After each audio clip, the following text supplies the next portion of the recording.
Welcome back to the Polynomics Academy, where we make economics simple and practical. Okay, today we are treating an equation from National Income Accounting, right?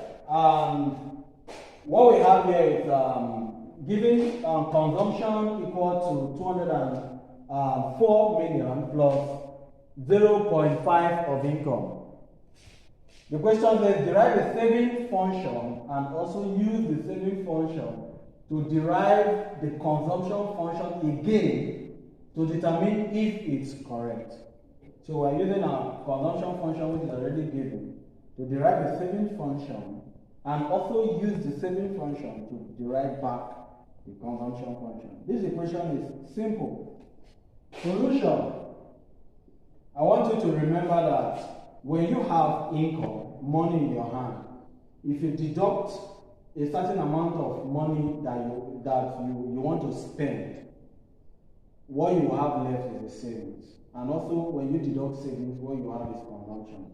So we start with the first step. We say recall that income is equals to consumption plus savings, where consumption is equals to income minus savings, and savings is equal to income minus consumption. Now we are asked to derive a saving function. So we go with the third equation.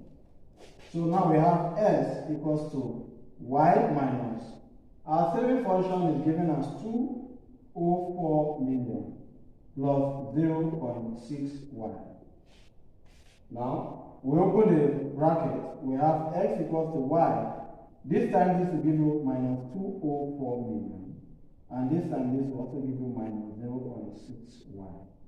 Alright? Now we collect like terms. So we have S equals to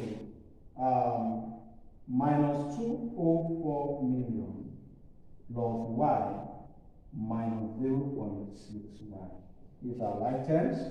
So what do we do next? We factorize.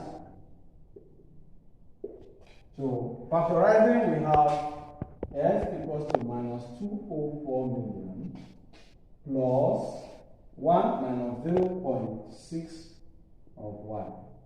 So these are factorization. So even if you multiply this by this, it will give you our Y. This by this will give you 0.6Y. So we have X equals to minus 204 million plus this minus this will have 0.4Y. So this is our saving function. Okay, now let's see if we are correct. We are going to use this also to derive our consumption function.